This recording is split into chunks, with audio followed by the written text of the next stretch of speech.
Bonsoir à vous, bienvenue si vous nous rejoignez sur France 24. À la une de votre journal de l'Afrique ce soir, première prise de parole du chef des putschistes au Niger. Le général Oligui Nguema s'est adressé au corps diplomatique. Il promet des institutions plus démocratiques, vous l'entendrez. À la une également, l'indignation et les questions en République démocratique du Congo après la répression meurtrière d'une manifestation à Goma il y a 2 jours. Elle a fait plus de 40 morts parmi les civils. L'ONU réclame une enquête. Et puis le bras de fer diplomatique se poursuit entre Paris et les putschistes à Niamey. Le président Emmanuel Macron dit échanger chaque jour avec le président renversé Mohamed Bazoum. Le régime militaire dénonce de son côté une nouvelle ingérence de la France. Et on commence ce journal au Gabon. 2 jours après le coup d'État, le général Oligui s'installe au pouvoir. Il a donné son tout premier discours comme chef des putschistes ce vendredi devant le corps diplomatique. Le nouvel homme fort du pays a notamment promis de réorganiser les institutions dans un sens plus démocratique et plus respectueux des droits humains. On l'écoute.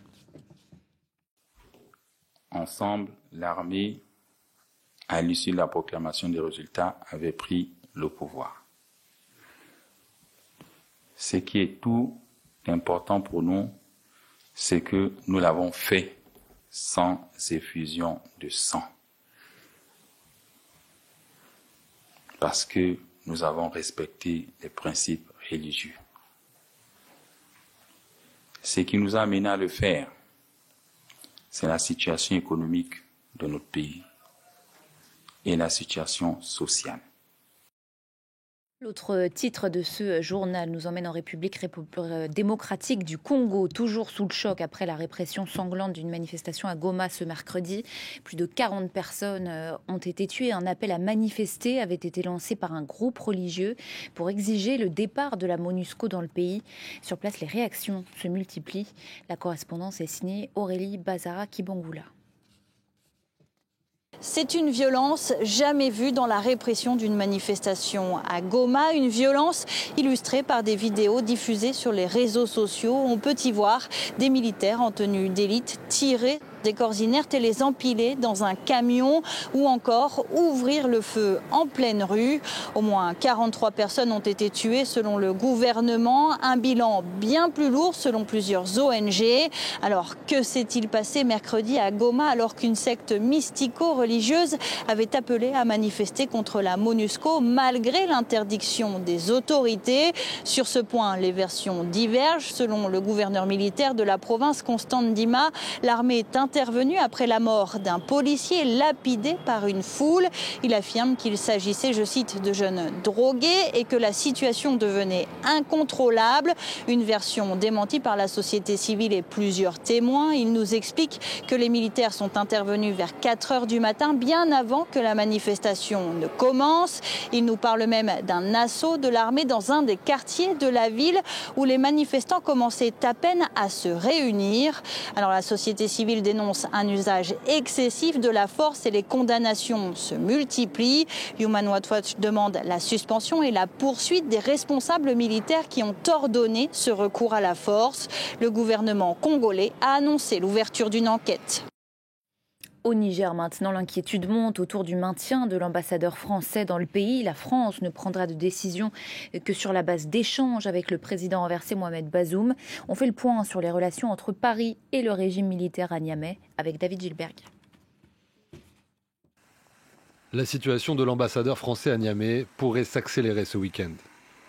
Un nouvel ultimatum a été lancé par les militaires nigériens qui réclament son départ et ont retiré jeudi à Sylvain Ité son immunité diplomatique. Des injonctions auxquelles le président français refuse toujours de se plier. Le putsch qui s'est joué il y a quelques semaines, fin du mois de juillet, et qui a conduit à ce que vous avez un président élu qui est aujourd'hui pris en otage par ces putschistes, est absolument inacceptable et nous l'avons condamné à la première seconde. Je parle chaque jour au président Bazoum, nous le soutenons, nous ne reconnaissons pas les putschistes, c'est pourquoi nous ne suivons pas ce que les putschistes disent, parce qu'ils n'ont aucune légitimité pour le faire. Ce soutien à Mohamed Bazoum, partagé par la diplomatie européenne, provoque l'indignation du nouveau pouvoir nigérien. En réaction aux déclarations d'Emmanuel Macron, un communiqué a été lu à la télévision. Ces propos constituant une ingérence supplémentaire flagrante dans les affaires intérieures du Niger Face aux chancelleries occidentales et à la CEDEAO qui continue d'envisager toutes les solutions pour restaurer Mohamed Bazoum à son poste, la junte peut se prévaloir du soutien d'une partie de la population nigérienne. Des milliers de manifestants se sont réunis ce vendredi à Niamey pour exiger le départ des 1500 soldats français présents dans le pays. D'autres rassemblements doivent avoir lieu tout le week-end. 76 morts au moins, c'est le dernier bilan du violent incendie qui a ravagé un immeuble de Johannesburg hier. Ce vendredi, les recherches se poursuivent et l'enquête aussi. Caroline Lambolet. Plus de 24 heures après le drame, des familles et proches des victimes, toujours sous le choc. Ils attendent des informations des autorités. Vendredi, elles ont poursuivi les recherches dans les décombres de cet immeuble, pris par le feu dans la nuit de mercredi à jeudi. Beaucoup de personnes sont mortes, dont mon petit frère. Certains d'entre nous ont survécu car on vivait au premier étage et le feu n'est pas arrivé jusqu'à notre appartement. Mais celui d'à côté a brûlé. Également ce vendredi, des membres de l'ANC, le parti dominant, et des religieux sont arrivés pour apporter leur soutien. Une présence qui a semblé déranger. C'est vraiment tragique ce qui s'est passé, comme tout le monde le sait. Mais voir l'ANC et notre gouvernement sortir pour une séance photo alors que les gens sont affamés, qu'ils ont faim et qu'ils sont là à chanter et à prendre la pause pour les médias, c'est vraiment contrariant parce qu'ils pourraient faire tellement plus. Le drame a relancé le débat sur l'accès à un logement digne pour tous. Beaucoup des personnes vivant dans l'immeuble qui a pris feu étaient étrangères et le bâtiment était occupé illégalement. Non loin de là, les familles attendent devant cette morgue. Mais elles seront nombreuses à devoir patienter. Seule une douzaine de corps sont identifiables dans l'immédiat, selon les autorités. C'est une terre d'accueil pour beaucoup d'exilés soudanais, la Tunisie, en proie à une grave crise migratoire. Sur place, de nombreux Soudanais qui fuient les combats se retrouvent dans des conditions précaires. Lilia Blaise et Hamdi Tlili sont allés à la rencontre de certains d'entre eux à Zarziz, dans le sud. Regardez. C'est dans un chantier en bord de route qu'une centaine de Soudanais arrivés en Tunisie ces derniers mois ont trouvé refuge à Zarziz, au sud de la Tunisie. Ali, un habitant, les autorise à dormir sur place. Ils sont venus d'eux-mêmes. J'ai prévenu les autorités, mais il faisait très chaud, donc je ne voulais pas leur dire de partir. Il faut faire preuve d'humanité. Ils ont été jusqu'à 200 personnes dans cet endroit. Certains restent quelques jours, puis s'en vont. Ali a essayé d'aménager comme il pouvait le chantier. Ici, j'ai fait un mur pour éviter qu'ils ne soient gênés par le soleil, surtout avec la chaleur qu'il fait. La glacière que vous voyez ici, ce sont des gens de Zarziz qui l'ont amenée. À l'extérieur, des douches et toilettes de fortune ont été installées. Ici, c'est leur cuisine. Là, leur marmite.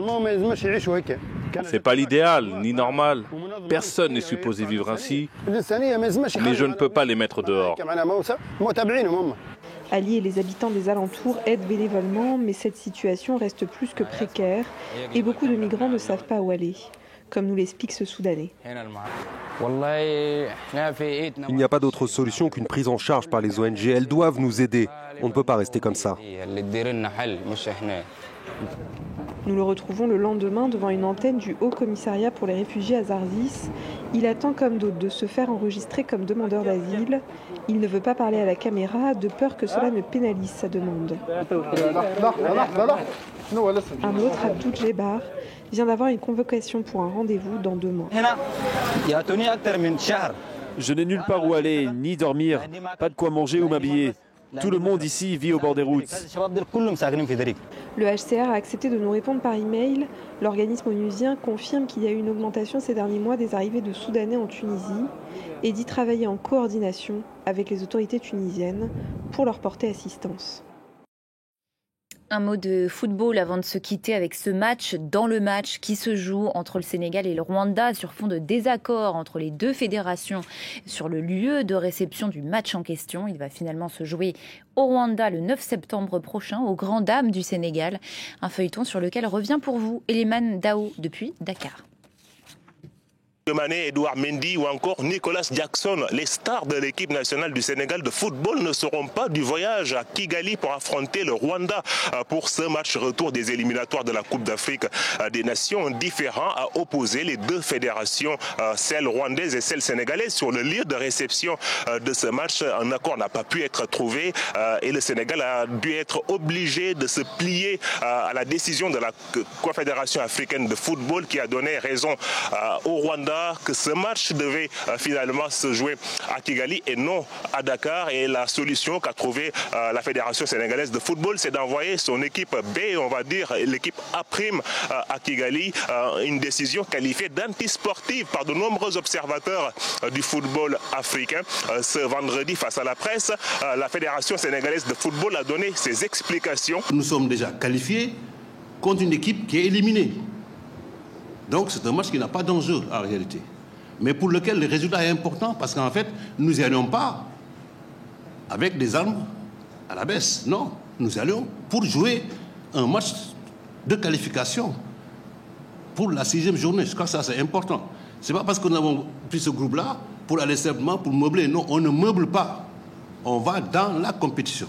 La sélection A, les stars de l'équipe nationale du Sénégal de football ainsi que le sélectionneur Aliou Cissé sont de leur côté concentrés sur le match amical de prestige qui oppose le Sénégal à l'Algérie, les deux derniers vainqueurs de la Coupe d'Afrique des Nations, un match qui aura lieu le 12 septembre au stade Abdoulaye Wade de Dakar.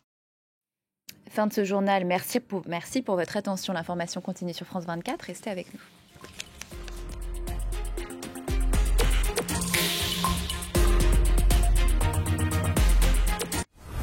Il y a 60 ans, Martin Luther King prononçait l'un des discours les plus marquants du XXe siècle, le fameux « I have a dream ».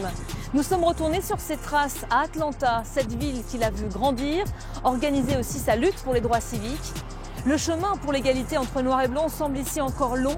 La fracture économique et le racisme, toujours bien réels. On a fait de grands pas en avant, mais on a aussi reculé quelquefois.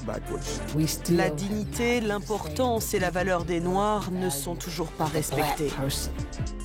Cap Amérique, présenté par Elisabeth Alain, à regarder sur France 24 et France24.com. RFI et France 24 présentent...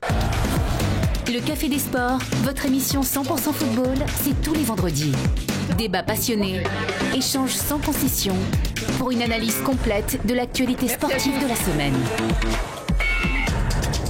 Le Café des Sports, à vivre en direct sur RFI et à voir sur France 24.